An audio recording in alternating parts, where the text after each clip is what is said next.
Bismillah, qala al-muallif an-Nawawi rahimahullahu taala fi kitabih Riyadhus Shalihin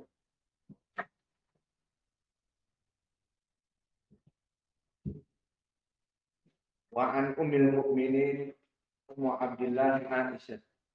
Ini adalah hadis yang kedua setelah dari hadis Umar yang tadi kita baca. Berkata Aisyah radhiyallahu anha, qala Rasulullah sallallahu alaihi wa ala alihi wasallam, dia mengangkat pada ucapan Nabi, yabzu jaisul Ka'bah فإذا كانوا ببيداء من الأرض يخسف بأولهم وآخرهم. قال يا رسول الله كيف يخسف بأولهم وآخرهم وفيهم أسواق ومن ليس منهم؟ قال يخسف بأولهم وآخرهم ثم يبعثون على نياتهم متفق عليه وهذا لفظ للبخاري. Maka di hadis Aisyah adalah hadis yang kedua, maka mengisahkan tentang sebab dari turunnya surat Al-Fil. Maka kisah ini terjadi di Makkah,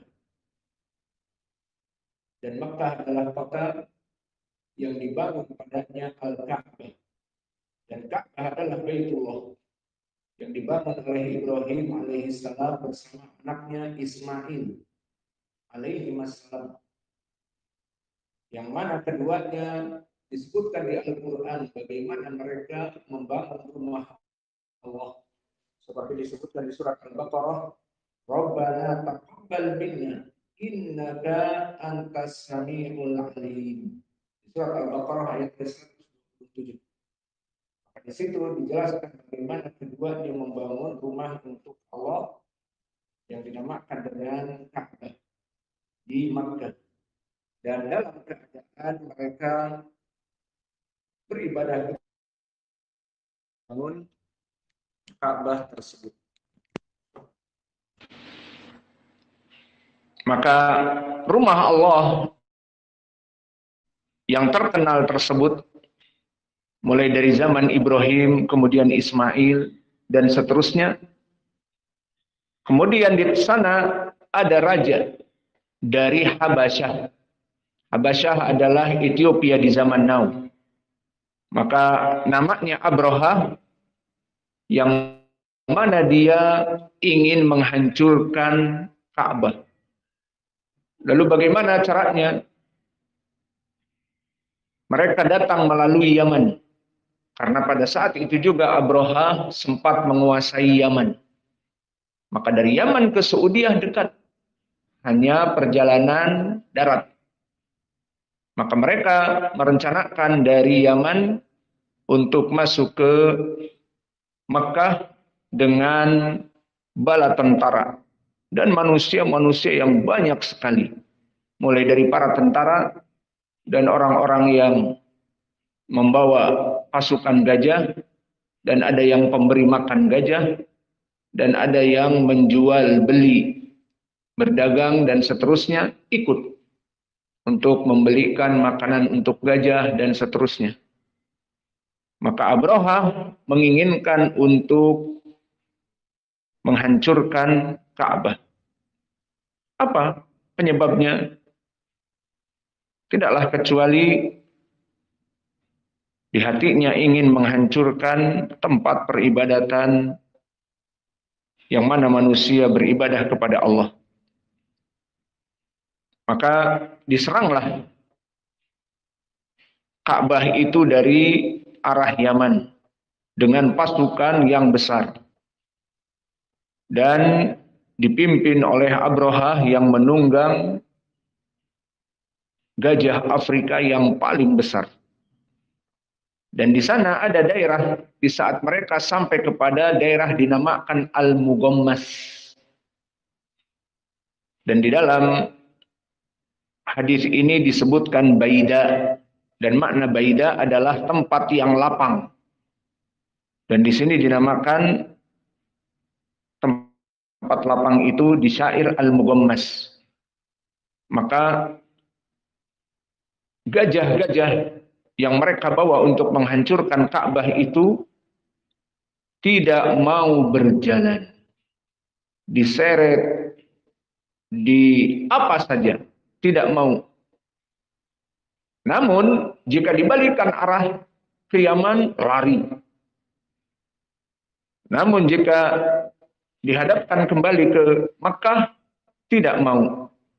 Maka akhirnya dalam keadaan seperti itu terjadilah di Baida ataupun di Mughammas tadi peristiwa yang disebutkan oleh Allah di dalam Al-Quran di surat Al-Fil.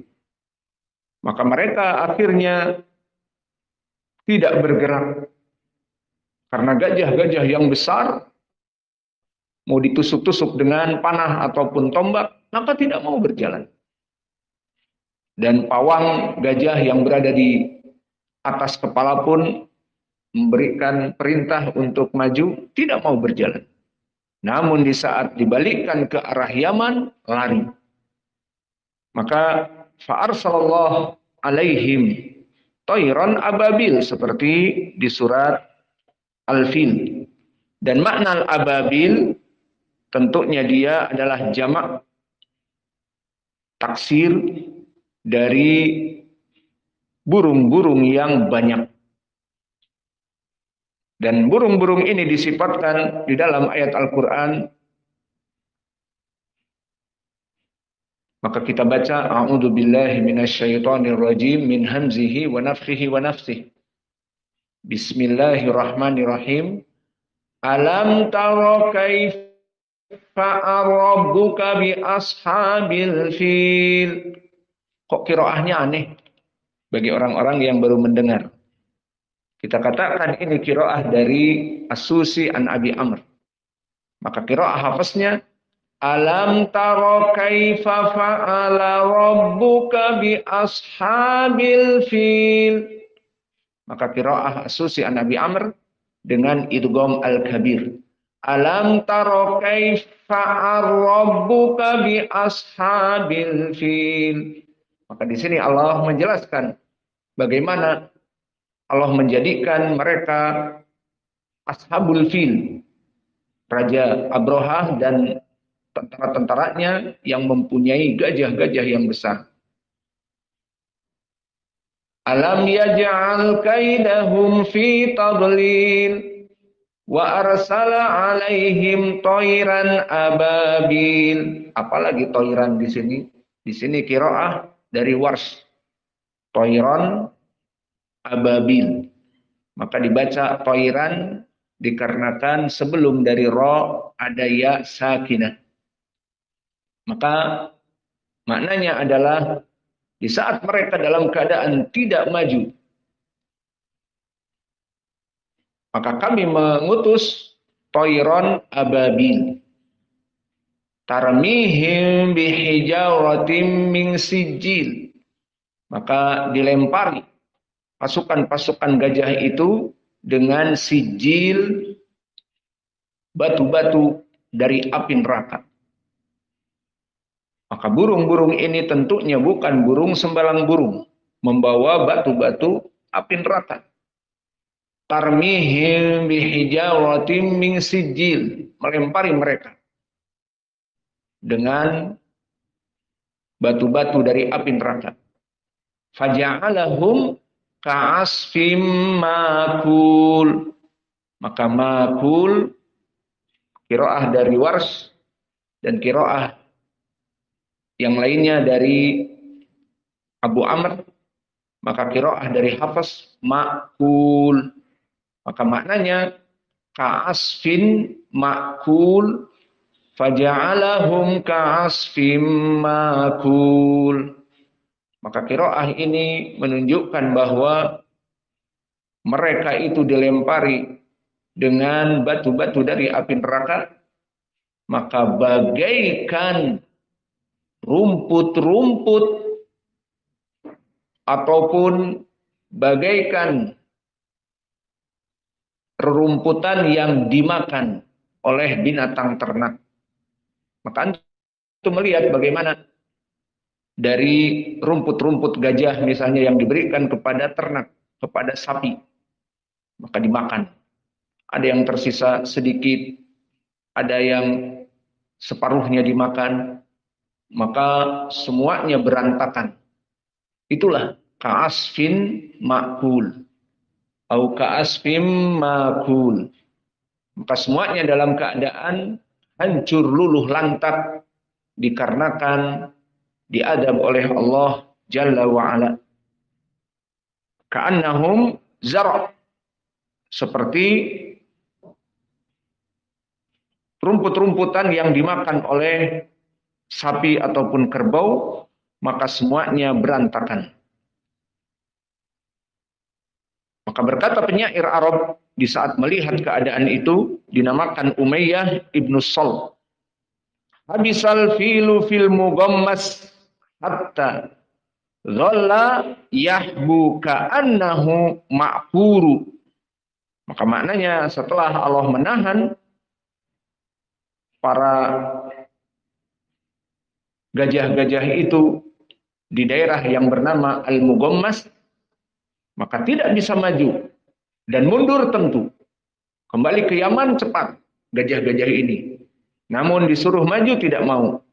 Maka dalam keadaan mereka menunggu dan menunggu, Allah mengutus kepada mereka tayran ababil. Maka Allah menjaga rumahnya.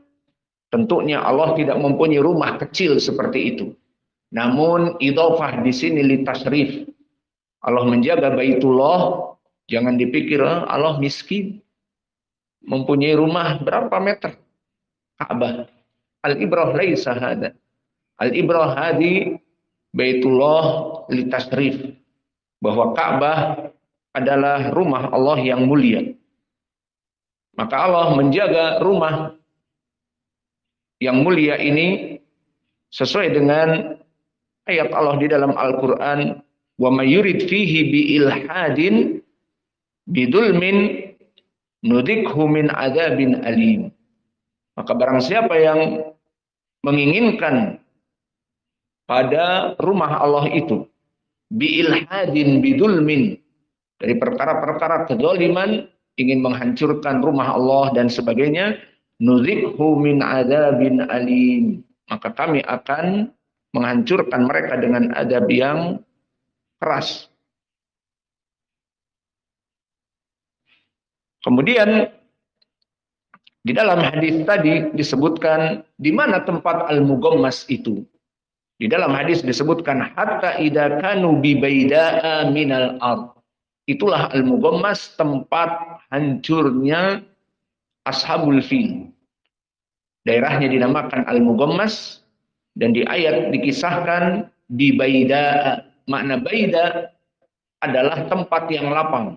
Maka pada saat itu, di saat mereka sampai kepada tempat yang lapang, dan itulah dinamakan dengan daerah Al-Mughammas, maka di situ Allah menghancurkan mereka. Maka di dalam hadis ini mana poin pendalilannya? Di saat Allah menghancurkan mereka, maka Aisyah di sini yang sangat pandai dan cerdik. Perlu diketahui, istri Nabi Aisyah sangat cerdik dan pandai. Bisa didapati bagaimana fatwa-fatwa beliau dan bagaimana ucapan-ucapan beliau mentaklik hadis. Seperti ingat bagaimana Aisyah di saat mendapati hadis muttafaqun alaih dari Ibnu Abbas. Innakum satub'asuna hufatan uratan gurlan. Bahwa kalian pasti akan dibangkitkan dalam keadaan tanpa alas kaki, tanpa busana, dan tanpa dikhitan. Apa komentar Aisyah? Ya Rasulullah, kaifa hada? Hal yang duru ba'duna ila ba'din. Maka wahai Rasulullah, bagaimana ini? Pada saat itu semua laki-laki akan melihat perempuan atau kebalikannya. Maka dikatakan oleh Nabi, al-amru asyaddu min dzalik. Maka pada saat itu perkaranya bukan masalah perkara syahwat yang tukang ngintip menjadi senang. Tidak. Tetapi pada saat itu ada di depan mereka api neraka siap untuk melahap mereka. Tergantung dari amal-amal mereka. Maka ini dari kecerdasan Aisyah. Dan juga dari kecerdasan Aisyah di hadis yang merupakan muttafaqun alaih dari Aisyah itu sendiri tentang keutamaan Aisyah. Maka dikatakan oleh Nabi, ya Aisyah, inna Jibril yusallim alaik. Wahai Aisyah, Jibril memberikan salam kepada kamu. Lihat komentar beliau. Merasa takut pertama. Kedua, dia merasa malu. Dilihat oleh Jibril. Padahal di rumahnya. Karena Jibril bukan manusia. Sehingga Aisyah di rumahnya pun dia masuk. Maka dikatakan, wa alaihi salam. Yara wala ara. Maka dia melihat dalam keadaan seperti ini tanpa hijab. Dan aku tidak melihatnya. Dan begitu pun di sini dari kecerdikan beliau, maka beliau mengatakan kepada Nabi, ya Rasulullah, kaifa yukhshafu bi awalihim wa akhirihim wa fihim aswaquhum. Maka di dalam hadis ini, atau kita terjemahkan dulu. Tadi belum diterjemah. Kita terjemahkan dulu sehingga mudah. Yabzu jaisul Ka'bah. Maka tentara-tentara Abraha yang sangat besar ingin menghancurkan Ka'bah. Fa'idha kanu bibaida aminal ardi, maka di saat mereka sampai kepada tanah yang datar dan di daerah Al-Mughammas, yukhsafu di awalihim wa akhirihim, mereka dibantai, dihancurkan oleh Allah dari awal mereka sampai akhir mereka, maksudnya semua yang ikut rombongan tentara tersebut. Qalat ya Rasulullah kaifa yukhshafu bi awalihim wa akhirihim. Maka ini ta'liq Aisyah yang cerdas tadi. Bagaimana ya Rasulullah? Mereka dihancurkan dari awal sampai akhir. Wa fihim aswaquhum. Apa makna aswaquhum? Di antara mereka ada yang datang hanya untuk berjualan. Untuk menjual pakan-pakan sapinya, untuk menjual makanan sapi. Memang menghancurkannya pakai sapi. Gajah. Untuk menjual pakan-pakan gajah agar gajahnya sehat. Dan juga di antara mereka ada pawang gajah yang bukan satu, banyak. Dan di antara mereka mungkin ada tukang pijit agar capek dipijit. Dan juga di antara mereka ada para dokter, tentunya dokter hewan, di antaranya dokter gajah, dan juga dokter manusia. Maka yang ikut serta dalam rombongan ini bukan hanya serdadu yang ingin menghancurkan Ka'bah, tetapi para dokter, tetapi aswaquhum, ini poin pendalilannya, mereka orang-orang yang berjualan, berdagang. Waman laisa minhum, dan mereka pun bukan yang berjualan saja seperti tadi. Mungkin tukang pijat, dan mereka orang-orang pawang-pawang yang niatnya tidak mau menghancurkan Ka'bah. Namun di sini dia disewa menjadi pawang, tahu pawang yang mengatur dari binatang-binatang. Maka di sini bagaimana? Dihancurkan dari awal sampai akhir. Ini pertanyaan beliau. Qala yukhsafu bi awalihim wa akhirihim summa yub'atsuna ala niyatihim. Mereka dihancurkan dari awal sampai akhir di dunia. Namun kemudian di hari kiamat mereka akan diutus dengan amalan-amalan mereka. Maka di sini yang menjadi poin pendalilan adalah ucapan Nabi, yukhsafu bi awalihim wa akhirihim. Mereka tetap dihancurkan. Namun di hari kiamat, di saat dibangkitkan, mereka akan ditanya atas niat mereka. Dan ini masuk kepada hadis tentang al-ikhlas. Apa niat kamu? Kami hanya menjaga gajah-gajah itu agar tetap sehat. Dokter hewan. Dan kamu kami hanya menjaga menjaga gajah-gajah itu agar tetap makan. Kami yang membuat ramuan pelet makanannya misalnya. Dan begitu pun orang-orang yang berjual beli. Para serdadu pada kehausan ada yang jual es botol. Sudah laku apa belum? Belum. Dijual di glodok sana. Kelesetan dari goblok jadi glodok. Al-muhim seperti itu. Maka di sini akan dibangkitkan semua orang-orang yang masuk dalam keadaan dihancurkan. Dihancurkan oleh Allah dikarenakan keumuman dari mereka yang bersatu padu dalam keadaan dosa. Inilah pelajaran bagi kita. Jika suatu kelompok bermacam-macam manusia, namun ada pada mereka orang-orang yang berdosa, maka bisa jadi Allah menghancurkan tempat tersebut meskipun ada orang-orang yang tidak berbuat dosa. Dan ini bersifat umum seperti terjadinya tsunami di Aceh. Dari orang-orang yang ma'ruf melaksanakan pada malam itu, malam ke-25 dan seterusnya, perayaan Natalan, maka dihancurkan oleh Allah. Namun di antara mereka ada kaum muslimin yang di rumah-rumah mereka. Maka ini bersifat umum.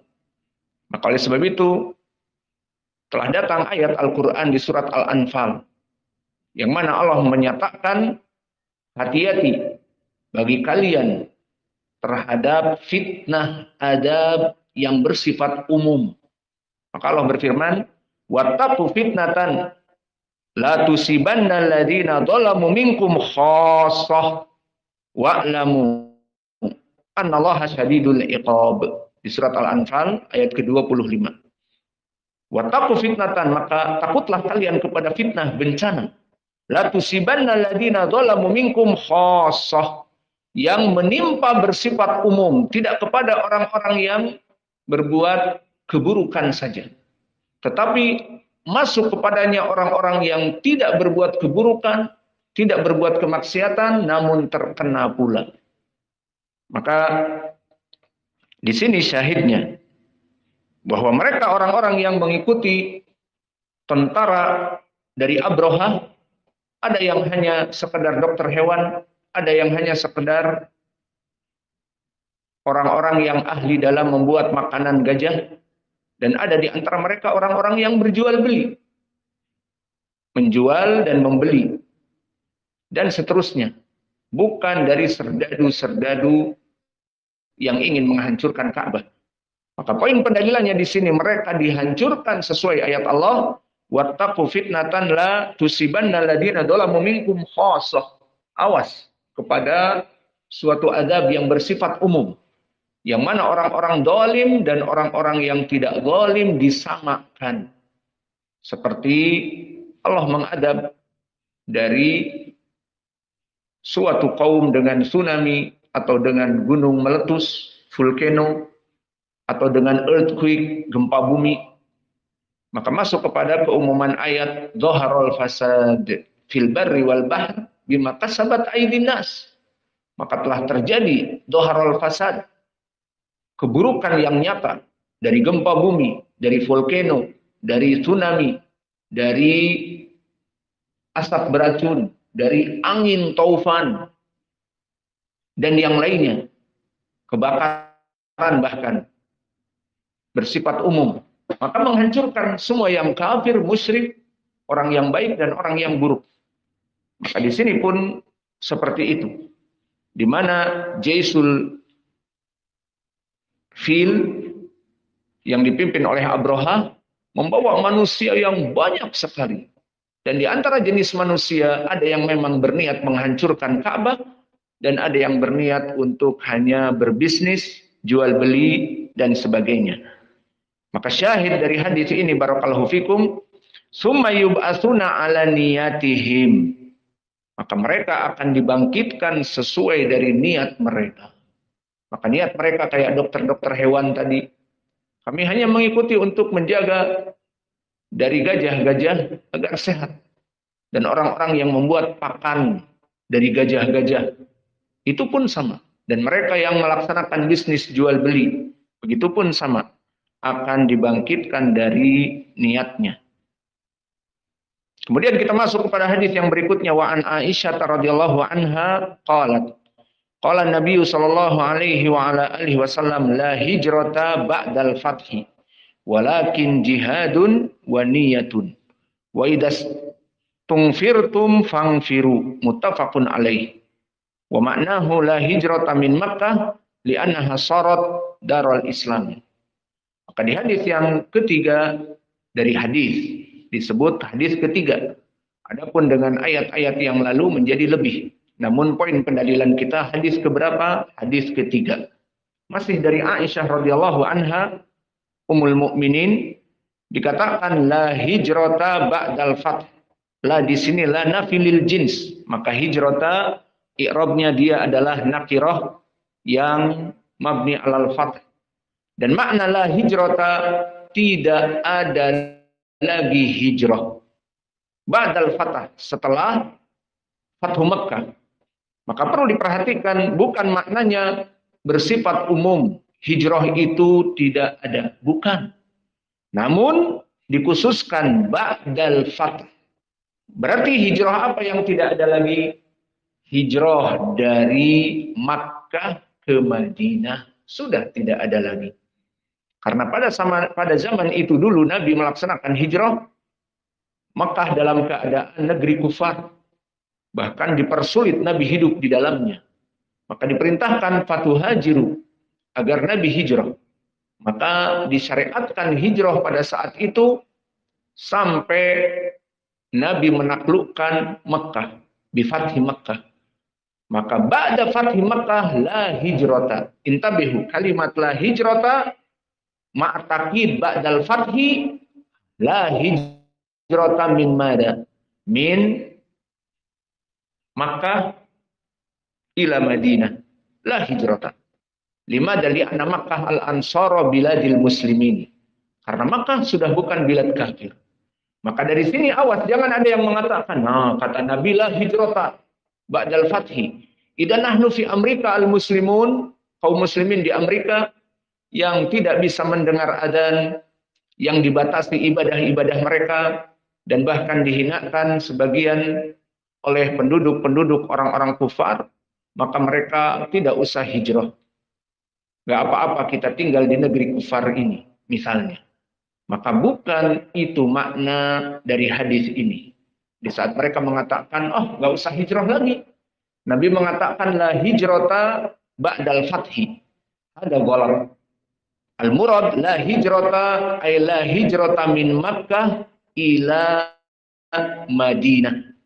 Fa'ala hada dzukira fi ta'lib wa maknahu, dan maknanya la hijrata min Makkah li'annaha sarat darul Islam, darul Islamin. Walakin hijrah min Amerika, min biladil kufur, min Britania, min Faransa, min Almania. Tahu antum yang kami sebutkan negeri-negeri ini? Faransa apa? France, Prancis, Almania, Jerman. Wa kadzalika min Hulanda, apa Hulanda? Holland. Bukan Holland Bakery ya. Holanda negeri Belanda. Maka semua negeri-negeri ini sampai sekarang negeri kafir. Diperintahkan kaum muslimin untuk hijrah darinya. Maka la hijrah ba'dal fathi, jangan disalahkan, hukumnya sudah tidak ada hijrah lagi. Selesai dari lafaz la hijrah ba'dal fathi. Walakin jihadun wa niyatun. Namun yang ada sekarang adalah jihad dan niyah. Maka ucapan jihad dan niyah, maka niyah di sini adalah niat yang baik dalam melaksanakan jihad. Maka seseorang melaksanakan jihad harus dalam keadaan memang niatnya untuk meninggikan kalimat Allah. Maka di dalam hadis yang diriwayatkan oleh Imam An-Nasa'i, berkata Rasulullah Shallallahu Alaihi Wasallam tentang permasalahan ayu jihadin al-afdol, jihad apa yang sangat mulia, maka jihad yang mulia adalah li kalimatillah, untuk menegakkan kalimat Allah. Adapun di sana seperti orang-orang ISIS dan orang-orang Khawarij, mereka menggembar-gemborkan jihad, jihad. Ternyata jihad lawan siapa? Lawan pemerintah. Lawan pemerintah untuk menghancurkan pemerintah dan mereka membuat negara baru. Biasa seperti ini. Seperti dulu di zaman Soekarno, DITII. Ingin membuat daulah Islam dan Indonesia sudah ada. Dan Soekarno dan kementerian yang lain kaum muslimin. Maka di sini mereka mengatakan jihad, perang. Akhirnya diperang dan hancur luluh lantak DITII, Kartosuwiryo pemimpinnya, maka ditangkap dan dieksekusi, dibunuh. Dan begitu pun orang-orang ISIS, orang-orang pemberontak apa saja, seperti KKB, pemberontak Papua, maka mereka dalam keadaan bukan jihad fisabilillah, tetapi jihad yang bukan tujuannya karena Allah. Maka di sini apapun namanya, bahwa jihad itu harus fisabilillah. Maka di sini dimasukkan walakin jihadun wa niyah. Jihad dan niat, niatnya hanya untuk Allah. Maka barang siapa berjihad untuk membela partai, partai politiknya, atau membela dari ormasnya, atau membela dari kelompok-kelompok tertentu, maka di sini bukan karena Allah. Jika mati, mati konyol. Kemudian disebutkan di lafaz terakhir, wa idastangfirtum fangfiru. Apa maknanya? Di sini Rasulullah membahas tentang permasalahan jihad. Maka jihad itu tidak diikuti dan menjadi ibadah kecuali idastangfirtum fangfiru. Jika waliul amr, presiden kalian, perdana menteri kalian, ataupun pemimpin-pemimpin kalian mengatakan jihad fisabilillah, maka berjihadlah dengan pemimpin ini dalam keadaan wajib. Karena Nabi mengatakan faidastangfirtum fangfiru. Jika diminta, ayo wahai saudara-saudaraku sebangsa, setanah air, kita berjihad melawan kelompok orang-orang kufar yang masuk kepada kita, ingin menjajah kita, ingin mengambil harta-harta kita, dan ingin mengambil putri-putri kita dan anak-anak kita, anak-anaknya untuk mereka jadi tentara, dan putri-putrinya membantu masak di dapur, masak untuk membantu peperangan, dan dijadikan juga sebagai pelecehan. Maka di sini kita sebagai penduduk negeri tersebut yang didatangi oleh kaum-kaum yang ingin menindas, hukumnya jihad. Dan kapan jihad ini? Jika diserukan oleh pemimpin negeri tersebut. Pemimpin negeri muslim, gambarannya dimasuki oleh kelompok kufar yang ingin menjajah dari negeri ini. Maka di sini pemimpin ini mengumandangkan, wahai rakyatku, marilah kita berjihad. Di sini wajib. Maka ini adalah dalil dari pertama kapan jihad itu menjadi wajib, jika pemerintah dari negeri kita setelah melaksanakan rapat bahwa kelompok kufar ataupun kelompok negara lain yang ingin memerangi kita dan menjajah kita, maka kita harus menegakkan jihad, maka berjihad bersama pemimpin ini wajib. Dan pendalilannya di sini harus semua orang ikut. Yang sudah akil balik, wajib bagi mereka untuk berperang, dipersenjatai, latihan, dan berperang. Mana pendalilannya dari permasalahan ini? Di dalam Al-Quran, di dalam surat Taubah, Allah berfirman, Ya ayyuhalladzina amanu malakum idza qila lakum munfiru malakum idza qila lakum munfiru fi sabilillahi saqaltum ilal ard raditum bil hayati dunya minal akhirah fama mata'ul hayati dunya fil akhirati illa qalil.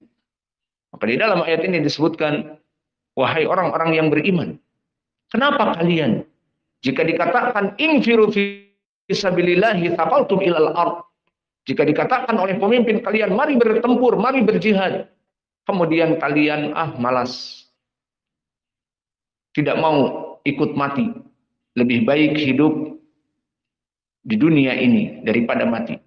Araditum bil hayati dunya alal akhirah, maka apakah kamu lebih memilih kehidupan dunia dari kehidupan akhirah, padahal negeri mau dijajah? Maka dia masih lebih ridho dijajah daripada mati. Daripada mati. Maka dikatakan oleh Allah, apakah kalian lebih mencintai dunia dari akhirah? Fama mata'ul hayati dunya fil akhirati illa qalil. Maka tidaklah kehidupan hayat dunia dibandingkan di akhirat itu kecuali sedikit saja. Illa tangfiru yu'adzibkum adaban alima. Maka harus bagi kalian untuk bergabung dan berperang bersama pemimpin kalian, kalau tidak akan diadab oleh Allah adab yang perih dan pedih. Maka ini faidah di dalam hadis ini, faidah stangfirtum fangfiru, mata yakunu jihad wajib. Kapan jihad itu wajib? Pertama tadi, jika pemimpin suatu negeri yang dimasuki oleh orang-orang yang ingin menghancurkan negeri tersebut, mengambil hartanya, mengambil istri-istri mereka, dan menghancurkan negeri tersebut, maka pemimpin ini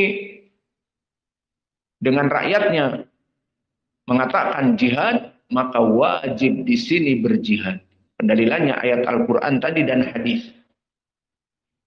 Dan juga permasalahan yang kedua,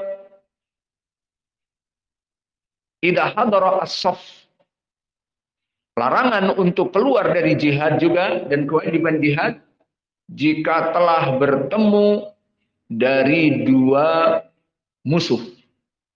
Maka kelompok di zaman dulu, orang-orang Inggris bersama dengan orang-orang persekutuan dari Eropa, Belanda, dan yang lainnya, ingin kembali di tahun 1949 mengambil Indonesia. Maka Indonesia telah merdeka tahun 1945. Kemudian diproklamirkan Indonesia merdeka, sudah. Namun mereka ingin kembali menjajah Indonesia. Maka mereka mengultimatum dengan perang di Surabaya. Maka perang Surabaya yang dipimpin oleh kaum muslimin berserta pemuda-pemudanya dan negeri. Maka bertemulah di sana tentara-tentara sekutu dari sekutu orang-orang kufar, dari Britania, dan juga Belanda, dan yang lainnya.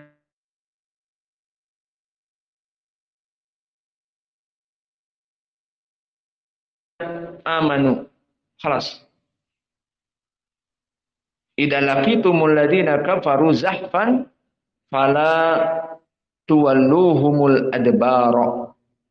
Maka wahai orang-orang yang beriman, idza laqitumul ladzina kafaru zahfan, jika kalian berhadapan dengan orang-orang kafir dengan kekuatan yang besar dan postur-postur mereka yang besar dan kecanggihan dari alat-alat perang mereka yang belum ada di negeri kita, dan mereka sangat canggih mempunyai alat-alat, maka tetap fala tuwalluhumul adbar. Jangan kalian berpaling dan lari tunggang langgang. Karena apa? Karena ini masuk kepada dosa yang besar. Maka ini dari kewajiban seorang muslim kapan berjihad. Maka poin pendalilannya di dalam hadis ini adalah masalah hijrah dari Mekah ke Madinah sudah tidak ada lagi. Namun yang ada sampai sekarang adalah jihad dan niat ikhlas kepada Allah untuk berjihad. Maka ini poin pendalilannya, waniyah. Maka jihad dan niat berjihad hanya untuk Allah itu tetap ada. Maka poin pendalilannya adalah niat jihad bersama kaum muslimin untuk menegakkan tauhid atau membela dari apa yang harus dibela, seperti tadi datang pasukan musuh kafir yang ingin menghancurkan negeri kita. Maka kita menjaga anak istri kita dan yang lainnya, maka kita berjihad untuk Allah. Dan di dalam hadis yang telah kami sebutkan juga dikeluarkan oleh Imam Al-Bukhari, man qatala litakuna kalimatullah hiyal ulya fahuwa fi sabilillah.